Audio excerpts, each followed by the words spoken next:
Bismillahirrahmanirrahim. Assalamualaikum warahmatullahi wabarakatuh. Salam bahagia dan salam sejahtera untuk kita semuanya. Selamat bertemu kembali di mata kuliah Marketing, Communication, dan E-commerce. Di pertemuan keempat, masih dengan saya, Dwi Septi Haryani, dan tim teaching pada mata kuliah ini adalah Ibu Selvi Fauzar. Nah, di pertemuan keempat kita kali ini, kita masih membahas tentang bagian dari elemen-elemen atau bagian-bagian dari bauran komunikasi pemasaran.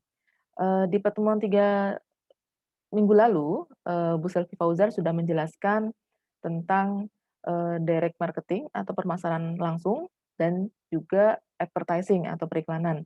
Nah, di pertemuan keempat kita minggu ini, kita akan membahas tentang sales promotion atau promosi penjualan dan word of mouth atau pemasaran dari mulut ke mulut. Baiklah, kita langsung saja pada pembahasan yang pertama, yaitu tentang sales promotion. Apa sih itu sales promotion? Sales promotion kalau secara sederhananya, ya dia adalah alat gitu ya, alat insentif yang digunakan untuk merangsang atau menstimulasi pembelian atau penjualan pada suatu produk ya, baik itu produk barang maupun jasa agar meningkat dalam jangka pendek.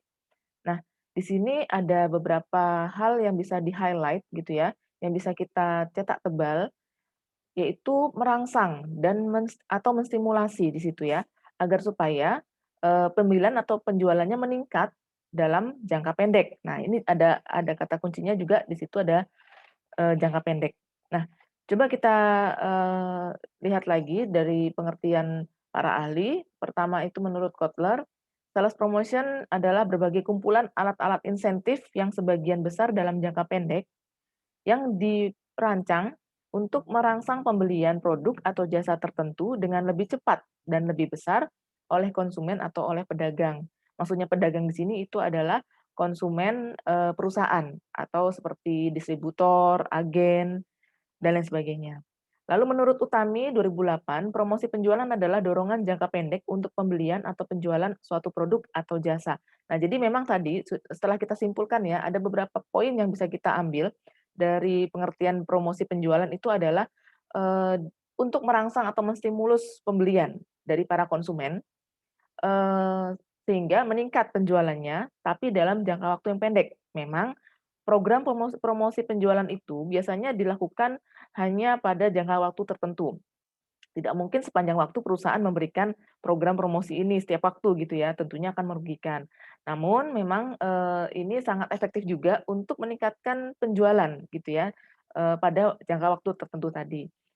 Baik, selanjutnya, nah ini contohnya, nah yang sering kita temui gitu ya, sehari-hari kalau kita, berada di pusat perbelanjaan, di mall gitu ya, atau di supermarket gitu ya, atau juga di, toko online, seperti di Instagram, Facebook gitu kan, atau di marketplace gitu kan, seperti Shopee, Tokopedia, dan lain sebagainya. Nah, kita akan menemui price tag seperti ini, di mana ada diskon, ada, apa namanya, bonus, hadiah, dan sebagainya, itu adalah contoh-contoh dari, program promosi penjualan. Nanti akan kita pelajari lebih lanjut setelah ini.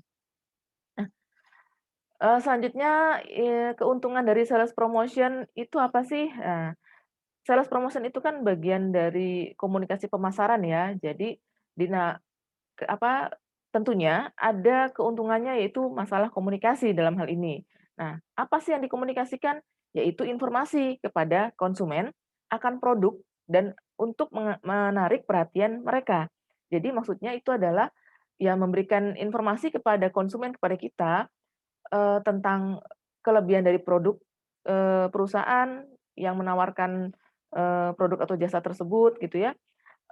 Tentunya ini juga efektif bagi konsumen yang baru akan, eee, membeli atau akan mencoba produk tersebut.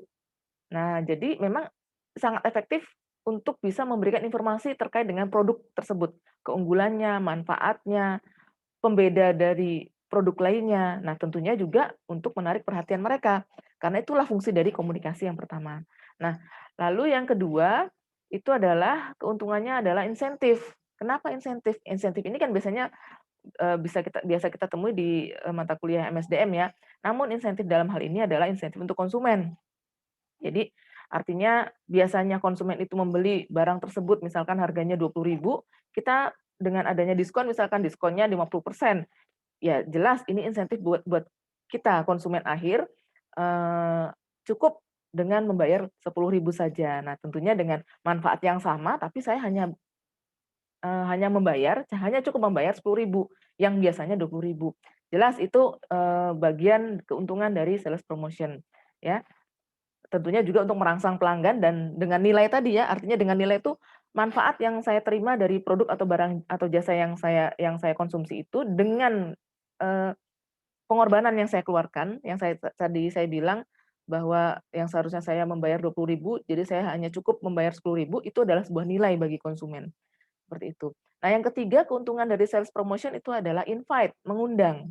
Dan jelas ini sangat mengundang tadi ya, merangsang, mendorong supaya konsumen itu membeli gitu ya, pada saat promosi dilakukan. Tadi kenapa disebut dengan jangka pendek. Nah, seperti itu.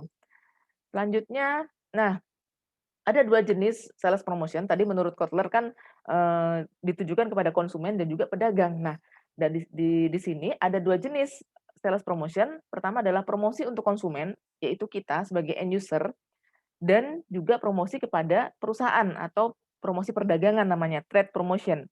Nah, ini biasanya untuk, eee eee, perusahaan-perusahaan yang menjual kembali produk yang, sedang apa, yang perusahaan tawarkan. Nah, jadi perusahaan-perusahaan itu adalah seperti distributor, lalu ada juga agen, retailer. Nah, seperti Matahari, Hypermart itu adalah retailer. Nah, atau toko kelontong itu adalah retailer. Nah, itu adalah promosi perdagangan. Nah, nanti kita akan bahas lebih lanjut lagi. Nah, bagaimana sih yang pertama ini tentang promosi konsumen? Ada tujuannya dan ada juga alat, promosinya apa saja.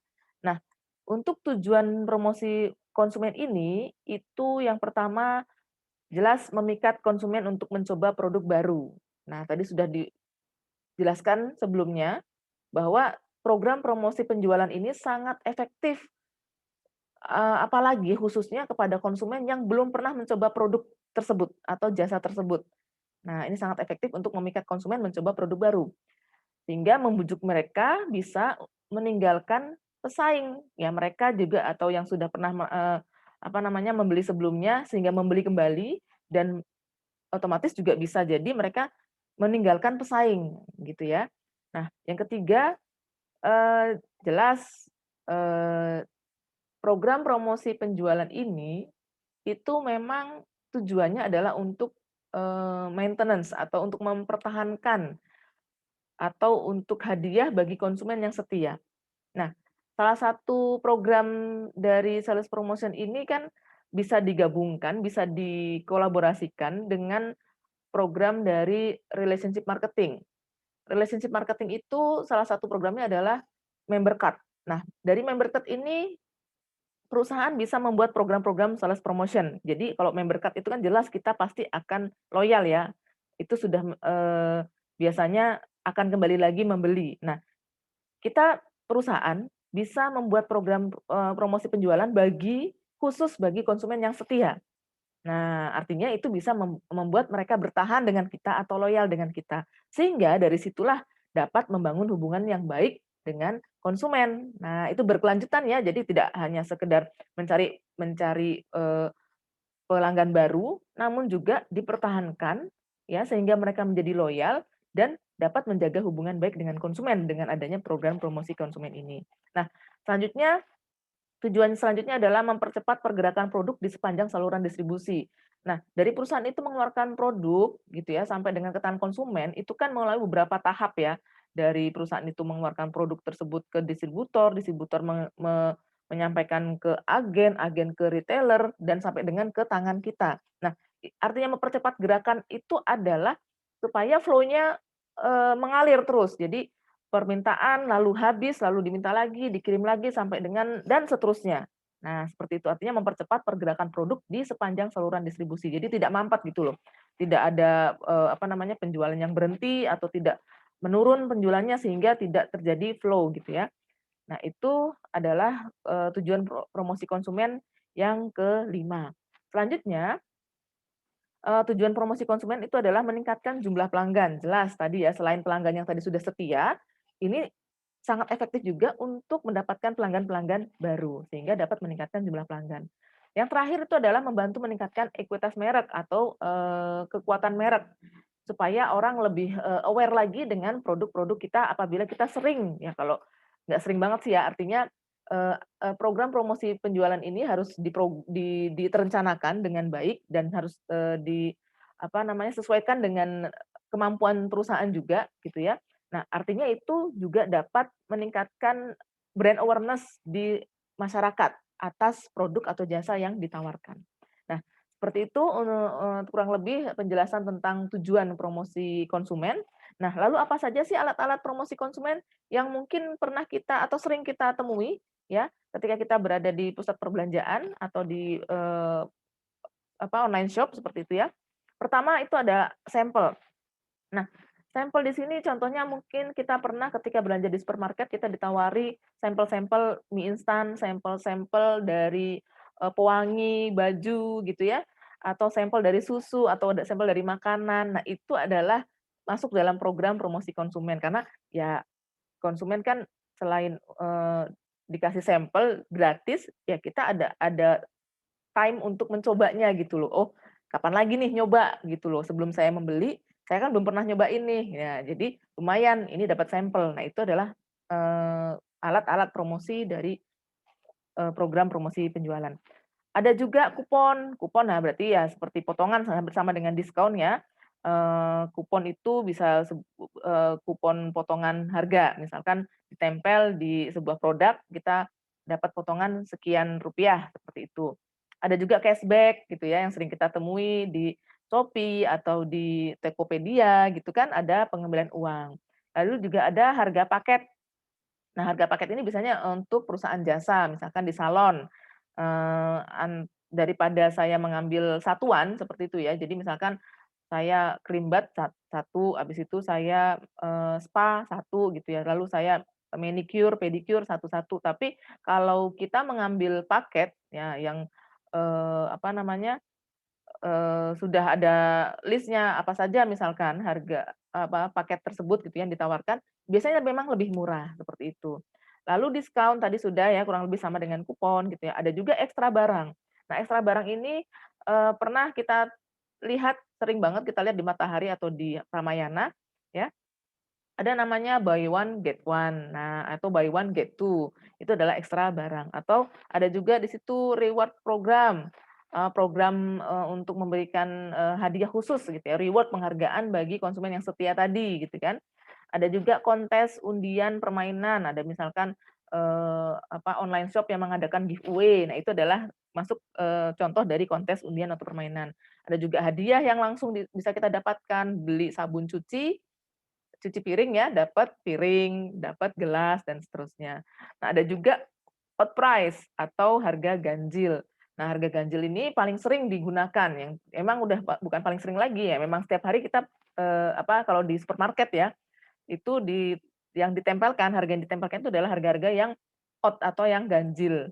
Nah, misalkan tidak bulat 200.000, namun dituliskannya Rp199.000, sehingga terkesan lebih murah. Oke, selanjutnya, gimana sih dengan promosi perdagangan gitu ya? Promosi perdagangan di sini tujuannya itu adalah membujuk pengecer untuk menempatkan merek tertentu. Jadi artinya, di sini pengecer itu kan retailer seperti toko kelontong, hypermart, supermarket, itu adalah pengecer. Nah, apabila ada promosi biasanya kan mereka, eee, promosi dari merek tertentu ya, mereka akan menempatkan merek tertentu tersebut gitu ya, di tempat-tempat yang mudah dilihat. Nah, dan juga memberikan lebih banyak ruang untuk merek tertentu. Jadi ya jelas, eee, supaya orang itu dapat langsung melihat, lalu langsung, dapat informasi bahwa, "Oh, ini lagi ada promo nih." Nah, akan memberikan lebih banyak ruang untuk merek tertentu tersebut di suatu tempat di tokonya. Nah, gitu loh, di suatu sudut di tokonya. Yang pasti ketika kita masuk, kita bisa langsung melihat itu atau dengan tulisan yang sangat mencolok bahwa di situ sedang ada promosi. Nah, itu jelas, memberikan lebih banyak ruang untuk merek tertentu. Dan juga mempromosikan merek tertentu tadi. Jadi dengan adanya promosi perdagangan ini, retailer, agen, dan juga apa namanya, distributor pasti akan gitu ya untuk apa namanya, supaya mempromosikan merek tersebut. Nah, untuk meningkatkan penjualan tadi. Dan juga mendorong pengecer atau retailer tadi untuk menjual produk tersebut. Ya, ini menjadi, dorongan untuk menjual produk tersebut agar supaya tercapai targetnya. Nah, nanti akan ada bonusnya. Nah, itu adalah di alat promosi perdagangan. Nah, di alat promosi perdagangan itu ada penurunan harga khusus untuk si distributor ya, sehingga mereka juga bisa mengambil apa namanya, margin penjualan, sehingga dapat untung dari situ, dapat reward, misalkan jalan-jalan, bonus, kaos, dan lain sebagainya. Ada juga garansi, barang gratis gitu ya, ada juga kontes, penghargaan juga buat mereka, dikasih apa namanya, reward gitu ya. Ada juga harga khusus, diskon untuk mereka, dan memberi uang bisa juga, dan blind bonus. Blind bonus itu adalah apa namanya, insentif penjualan yang diberikan ketika outlet mencapai target. Nah, seperti itu. Nah, itu adalah, penjelasan tentang promosi perdagangan. Nah, ini contoh-contohnya ya, yang tadi sudah saya sebutkan di awal, apa aja sih contoh-contoh dari program promosi penjualan, yang tadi di sini, ada sebelah sini ya, ada Transmart, itu ada contoh dari odd price atau harga ganjil. Dia tidak menggunakan harga 14.000 tapi yang tertera adalah harga 13.900 sehingga lebih murah, seperti itu, terkesan lebih murah. Nah, apa aja sih, proses pembelian konsumen, pada konteks program promosi penjualan ini? Yang pertama itu adalah impulse buying, gitu ya. Pertama itu adalah impulse buying. Nah, eee, di impulse buying ini karena dari artinya sendiri itu adalah pembelian tanpa terencana atau pembelian tiba-tiba. Jelas kita sendiri ya kalau kita merasakan, ya pasti tentunya kita sering merasakan, pernah merasakan dan sering pastinya merasakan, eee, kalau ada diskon, kita sedang jalan-jalan, kita nggak ada rencana untuk membeli produk tertentu atau merek tertentu. Nah, tiba-tiba merek tertentu tersebut mengadakan, apa, promosi penjualan, ada diskon 50+20 atau diskon 70% atau diskon 20% plus cashback ya, tentunya kita akan, secara tidak sadar, kita akan, eee, apa namanya ya, tertarik untuk membeli ya dengan tiba-tiba, tanpa terencana. Bahkan kita tidak sebenarnya bahkan artinya gini, eee, kita nggak butuh barang itu saat itu juga sebenarnya. Namun karena diskon, karena ada promosi penjualan, jadi tiba-tiba kita beli barang tersebut. Nah, itu namanya impulse buying, gitu ya. Nah, yang kedua adalah comparing price. Di comparing price ini adalah membandingkan harga, itu juga sering dilakukan oleh konsumen saat mereka berbelanja. Nah, jadi konsumen itu, dalam konteks program promosi penjualan ini, seringkali konsumen berpikir tidak rasional, ya, ketika melihat promosi yang menarik atau bersifat urgent atau segera. Jadi, kalau di TV ada tuh interaktif TV tuh yang hari Senin harga naik, ah, berarti kalau saya nggak beli sekarang juga, hari Senin udah naik lagi nih. Nah, itu pasti akan membandingkan harga sekarang dan harga nanti hari Senin.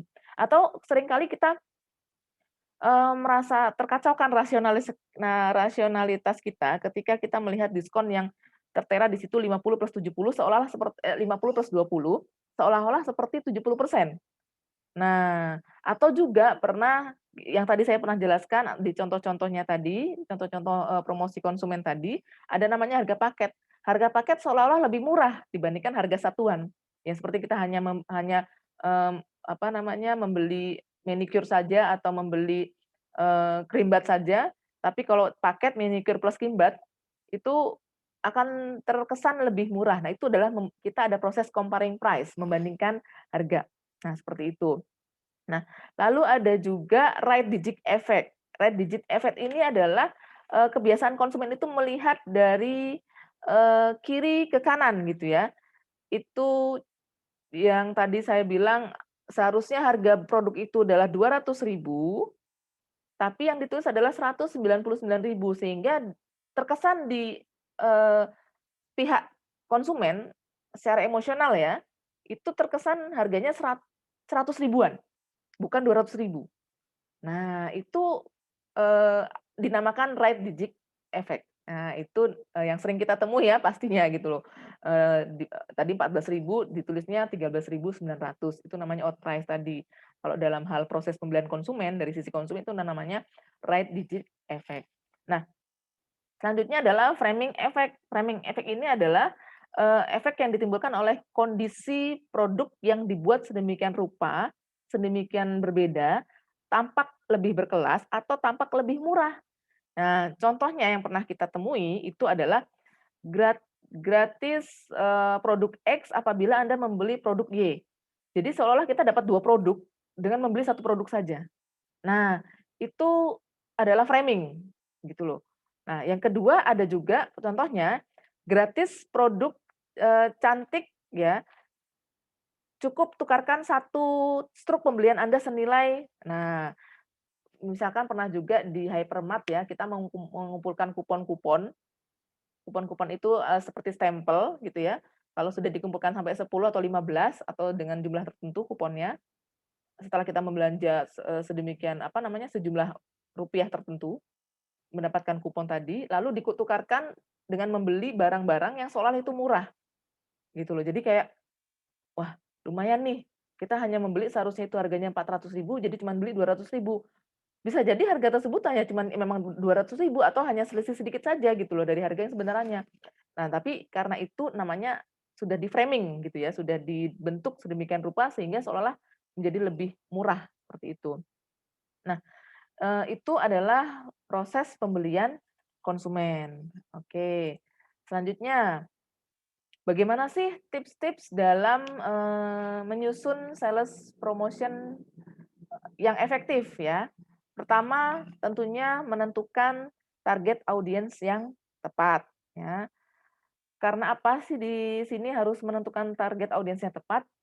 Kita membuat produk saja kita sudah membuat segmenting, targeting, dan positioning-nya.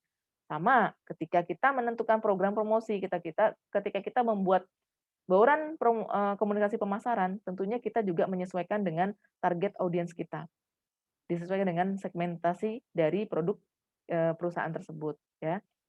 Jadi, apabila target audiens itu tepat, otomatis akan memberikan feedback yang baik, karena promosi yang diberikan dapat direspon dengan, melakukan direspon oleh pembeli, oleh konsumen dengan membeli lebih banyak. Nah, kalau kita salah audiens, otomatis dia nggak akan kena tuh, nggak akan kena, nggak akan beli banyak, dan mungkin nggak akan beli kalau target audiensnya salah. Nah, seperti yang tadi saya jelaskan, kita membuat produk saja kita sudah ada segmentingnya. Nah, itu berlanjut sampai dengan kita membuat program promosi penjualan ini, seperti itu. Nah, selanjutnya adalah measurable goals atau goals yang bisa diukur. Goals yang bisa diukur ini adalah harusnya perusahaan itu sebelum melakukan program promosi penjualan, tentunya mereka harus membuat tujuannya. Promosi penjualan ini untuk, periode yang ini itu adalah tujuannya meningkatkan tidak hanya hanya tidak hanya sekedar meningkatkan penjualan saja ya, tidak jelas. Artinya itu tidak walaupun memang terukur, tapi harus lebih spesifik. Misalkan, contoh yang lebih spesifik lagi itu adalah target, outlet bertambah 50% dengan adanya program A, program promosi penjualan A. Nah, itu disebut dengan goals yang harus bisa diukur. Nah, seperti itu. Yang ketiga itu adalah limited availability atau ada batasan atau jumlah, terbatas. Nah, tadi kan sudah dijelaskan di awal bahwa dalam menyusun program promosi itu memang harus ada batasannya, nggak bisa kita selama-lamanya atau perusahaan itu selama-lamanya melakukan program promosi penjualan. Misalkan, artinya di sini sebuah promosi itu akan, memberikan dampak lebih baik saat promosi tersebut mengandung urgenitas. Jadi mengandung, sifat, eee, apa namanya, urgent gitu ya, bersifat segera, mendadak gitu ya. dan juga dalam jumlah terbatas, dalam waktu yang terbatas juga, dan seterusnya. Contohnya itu adalah misalkan, gratis piring cantik untuk setiap pembelian bla bla bla bla. Apa namanya, tapi kalau hanya sekedar gratis pembelian, piring cantik untuk setiap pembelian berapa rupiah itu memang menarik, tapi faktanya agak agak kurang efektif. Nah, tapi kalau kita ubah, contohnya misalkan gratis piring cantik untuk setiap pembelian berlaku sampai tanggal, itu namanya batasan. Nah, artinya, ibu-ibu nih, pasti ini targetnya ke ibu-ibu. Nah, kalau saya beli di luar tanggal itu harga akan normal atau bukan harga normal, apa namanya, saya tidak akan mendapatkan bonus ini gitu loh, tidak akan mendapatkan hadiah ini. Nah, wa walaupun saat itu ibu ini, si target ini tidak memiliki uang lebih, namun dia akan melakukan effort lebih untuk membeli itu, karena ada batasan tadi. Nah, atau ada tulisan selama persediaan masih ada, atau juga hanya untuk 500 pembeli pertama. Nah, seperti itu ya, itu adalah contoh dari limited availability. Nah, selanjutnya yang keempat adalah, sufficient promotion. Promotion itu harus dikomunikasikan.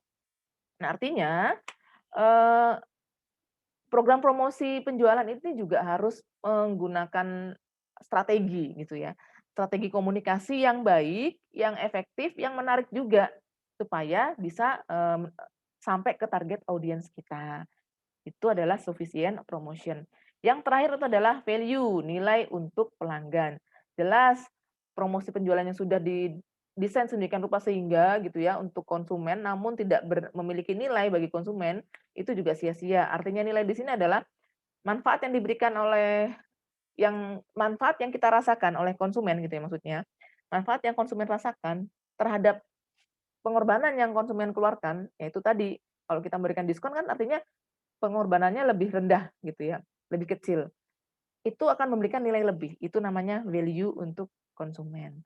Nah, itu adalah tips-tips menyusun sales promotion, yang efektif. Nah, selanjutnya terkait dengan word of mouth. Ya, word of mouth itu apa aja sih gitu ya yang akan kita bahas di sini. Nah, word of mouth ini, ada pengantar di sini ya.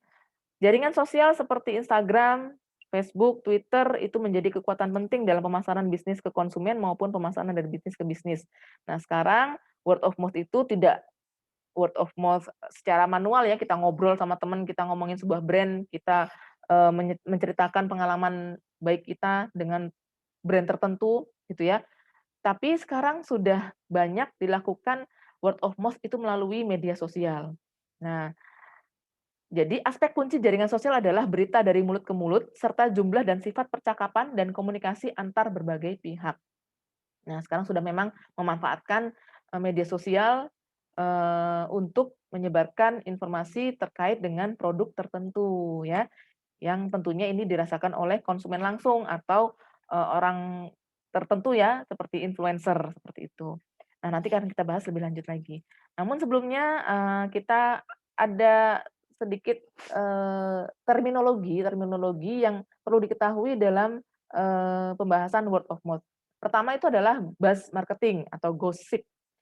Itu adalah teknik pemasaran suatu produk atau jasa untuk menghasilkan bisnis melalui informasi dari mulut ke mulut. Contohnya adalah sistem endorse lewat Instagram oleh artis. Nah, ini seperti, yang sudah sangat viral itu namanya, selebgram ya. Nah, itulah dinamakan dengan buzz marketing. Jadi, mereka tujuannya untuk menyebarkan informasi gitu ya, menghasilkan bisnis melalui informasi dari mulut ke mulut yang medianya ya media sosial, ada juga secara langsung seperti itu ya. Nah, yang kedua itu ada namanya viral marketing. Adalah strategi dalam proses penyebaran melalui jaringan internet yang menduplikasikan dirinya menjadi semakin banyak, seperti kerja sebuah virus komputer. Nah, contohnya ini adalah retweet ya, me-retweet promosi yang dikeluarkan oleh pemilik usaha. Nah, contohnya retweet atau repost dari, apa namanya, Instagram gitu ya, Instagram posting, itu di-repost kembali atau Twitter di-retweet. Nah, sehingga menjadi viral marketing namanya.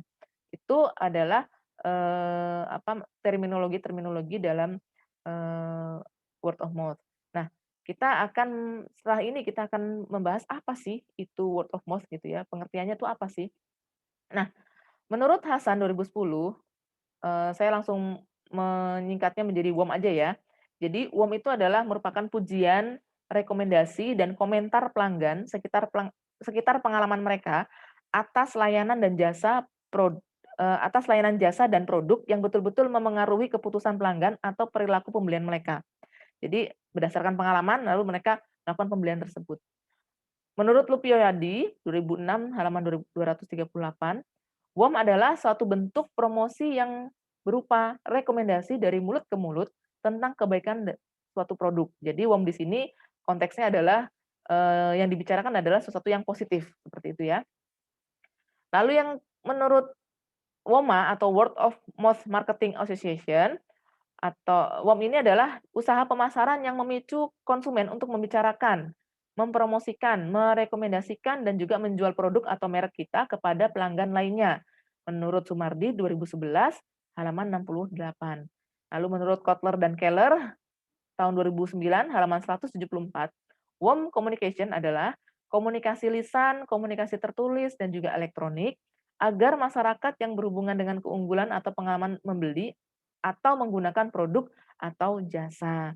Jadi intinya di sini adalah eh, apa namanya, sebuah komunikasi lisan, tertulis, maupun secara elektronik juga, karena kita sudah berkembang ke media sosial juga, jadi ada juga komunikasi berupa elektronik antar masyarakat terkait dengan keunggulan produk yang pernah mereka rasakan atau pengalaman yang pernah mereka rasakan saat mengkonsumsi produk atau jasa tertentu. Nah, selanjutnya, apa sih manfaat-manfaat dari WOM? Pertama, ini menurut Hasan 2010, WOM adalah sumber informasi yang independen dan jujur. Artinya kalau yang terjadi di masyarakat kan hasil dari pengalaman mereka mengkonsumsi produk tertentu kan itu akan mengalir dengan alami gitu ya. Dia akan ngomongin secara alami, ya jujur gitu loh. Ketika informasi datang dari seorang teman itu lebih kredibel karena tidak ada association dari orang dengan perusahaan atau produk. Jadi artinya kita lebih percaya dengan omongan teman kita gitu loh. Oh, di sana bagus, di sini jelek gitu ya. Nah, itu adalah sumber informasi yang independen dan jujur. Maka dari itu lebih percaya di situ. Word of mouth sangat kuat karena memberikan manfaat pada yang bertanya dengan pengalaman langsung tentang produk melalui pengalaman teman dekat atau kerabat. Nah, jadi apa namanya, kita dapat informasi apa sih yang sudah kamu rasakan dari produk tersebut gitu loh.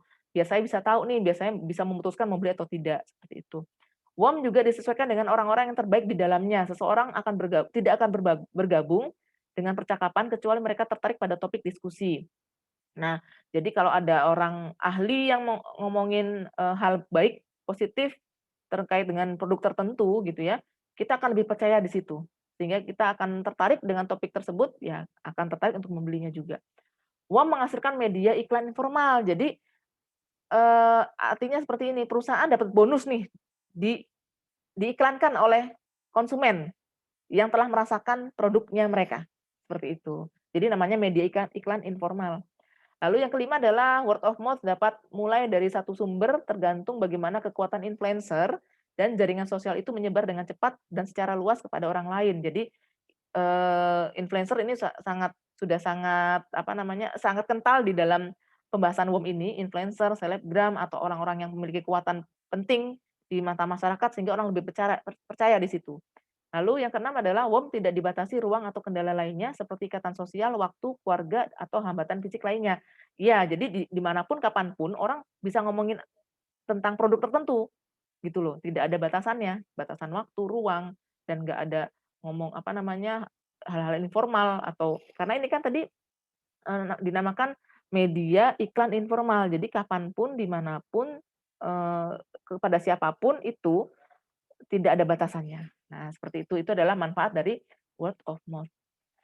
Nah, selanjutnya adalah dimensi atau elemen dari word of mouth. Menurut Cernovich 2009 halaman 31 ada 5 dimensi elemen dasar dari word of mouth yang dikenal dengan 5T. Pertama adalah talker. Nah, talker di sini adalah pembicara. Adalah kumpulan target di mana mereka akan membicarakan suatu merek, biasa disebut dengan influencer, ya. Talker ini bisa siapa siapa aja sih, mulai dari teman, tetangga, keluarga gitu, atau orang-orang penting, artis gitu ya, tadi namanya influencer juga, selebgram atau orang yang terkenal gitu kan, di, daerah tertentu atau di suatu negara gitu kan. Nah, mereka ini paling bersemangat untuk menceritakan pengalamannya, itu adalah talkers, orang-orang yang membicarakan produk tertentu atau merek tertentu. Selanjutnya adalah topik. Topik ini berkaitan dengan apa yang dibicarakan oleh talker tadi. Jadi topik itu adalah topik pembicaraannya, ya. Berhubungan dengan apa yang ditawarkan oleh suatu merek, ya, seperti tawaran spesial, produk, diskon, produk baru, atau pelayanan yang memuaskan. Jadi kalau kita setelah mengkonsumsi, merasakan produk atau jasa tertentu, lalu kita membicarakan itu adalah topiknya. Nah, pelayanan memuaskan itu yang kita bicarakan kepada orang lain. Nah, itu adalah topik. Tools itu adalah alat penyebaran dari topik dan talker. Alatnya bisa secara langsung, media secara langsung gitu ya, atau media elektronik, itu adalah alatnya, ya. Eee, tol te taking part ini bukan talking part ya, tapi taking part atau partisipasi. Suatu pembicaraan akan hilang jika hanya ada satu orang yang berbicara mengenai suatu produk. Jadi, perlu adanya orang lain yang ikut serta dalam percakapan agar dapat terus berlanjut. Jadi artinya kalau di media sosial kan, apa, ada namanya testimoni gitu ya, saya puas dengan produk ini, lalu apa namanya, dibicarakan lagi oleh orang lain lagi. Sama ketika kita juga, sedang merekomendasikan atau sedang membicarakan topik, pelayanan dari produk tertentu gitu ya, kita puas lalu kita berbicara dengan orang, nah itu orang tersebut juga akan menceritakan kepada orang lain dan seterusnya. Itu namanya taking part gitu ya. Lalu tracking atau pengawasan adalah tindakan perusahaan untuk mengawasi serta merespon konsumen, ya. Hal ini dilakukan agar perusahaan dapat mempelajari masukan positif gitu ya atau negatif konsumen sehingga dengan begitu perusahaan dapat belajar dari masukan tersebut. Jadi, apa namanya, tracking itu ya kita melihat sejauh mana sih orang tuh ngomongin produk kita, positif negatifnya, seperti itu ya. Jadi bisa, diambil masukannya gitu untuk, perbaikan perusahaan. Nah, apa aja sih selanjutnya di sini ada jenis-jenis word of mouth gitu ya. Menurut Cernovich 2006 halaman 6, WOM itu ada 2 jenis. Pertama adalah organic word of mouth dan yang kedua adalah amplified word of mouth. Kalau organik itu ya pembicaraan yang bersemi secara alami, jadi nggak ada paksaan. Jadi ketika kita sedang ngobrol dengan teman, dengan suasana yang santai gitu ya, jadi artinya di situ kita secara alami saja ngomongin suatu produk gitu ya, positif negatifnya gitu ya. Itu namanya organic word of mouth.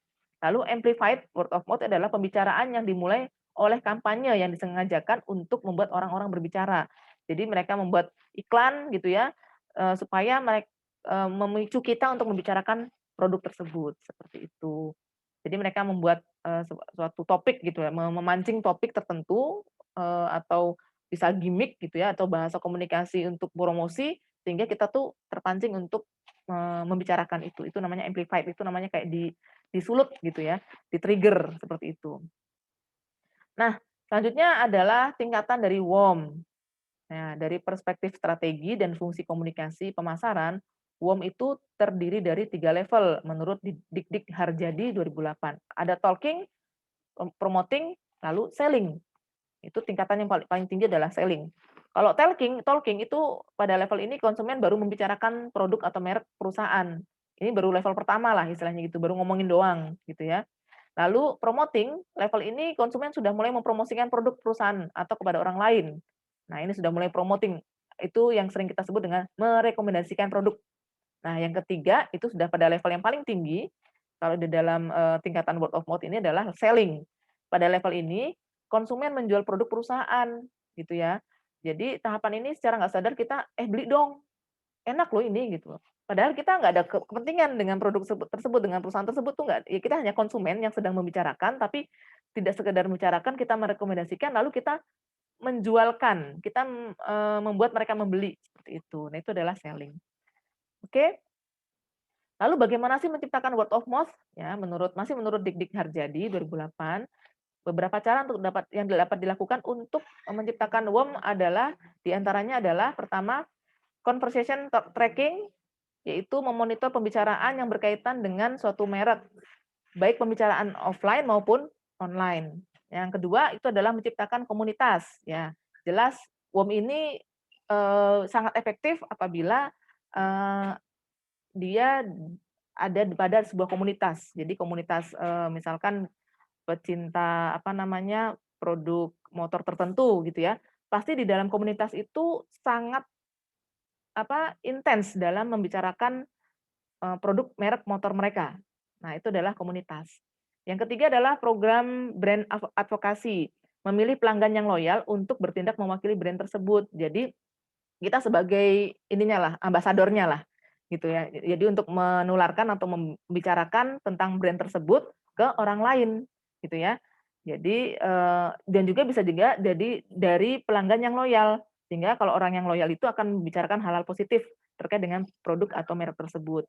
Yang keempat adalah memberikan pelayanan yang superior. Jelas, tadi ya, di awal tadi, agar supaya orang membicarakan merek tertentu tadi, merek kita, tentunya kita harus memberikan pelayanan yang super, pelayanan yang baik. Ketika kita dilayani dengan baik, kita akan merasa puas. Ketika kita merasa puas, kita akan berbicara hal positif terkait dengan merek atau produk tersebut, gitu ya. Nah, yang kelima adalah blog marketing. Nah, coba perusahaan itu mengelola blog perusahaan ya, atau terkait dengan produk dan berhubungan dengan orang lain melalui blog tersebut. Jadi bikinlah, sebuah blog gitu ya, di situ kita perusahaan ya, maksudnya di sini perusahaan yang membuat blog. Jadi, kita membahas suatu produk gitu ya, supaya direspon oleh orang. Nah, di situ ada terjadi, aktivitas word of mouth di situ. Nah, yang keenam adalah influencer marketing. Jelas ini sedang sangat-sangat viral, sangat-sangat, banyak digunakan oleh produk-produk, apalagi produk-produk yang belum diketahui oleh masyarakat, produk UMKM. Nah, itu sangat penting dan banyak influencer-influencer, selebgram-selebgram yang mau membantu UMKM, bahkan tidak dibayar seperti itu ya. Nah, jadi artinya di situ mengidentifikasi siapa saja yang besar pengaruhnya dalam sebuah sosial network gitu ya, dan bekerja sama dengan mereka. Nah, kita kita hubungi mereka, kita tawarkan produk kita atau kita kirim produk kita ke mereka secara gratis atau mereka punya, apa namanya, kesepakatan tertentu. Nah, silakan, yang penting mereka punya pengaruh sehingga didengarkan, rekomendasinya oleh masyarakat. Nah, seperti itu kurang lebih, pembahasan kita pada pertemuan keempat, yaitu tentang sales promotion dan juga tentang words of mouth. Mudah-mudahan bisa memberikan pencerahan ya, pastinya, masih ada kekurangan, maka dari itu saya mohon maaf apabila ada kekurangan. Semoga bermanfaat untuk, kalian semuanya. Saya akhiri, salam bahagia dan salam sejahtera untuk kita semuanya. Selamat, bertemu kembali di pertemuan selanjutnya. Assalamualaikum warahmatullahi wabarakatuh.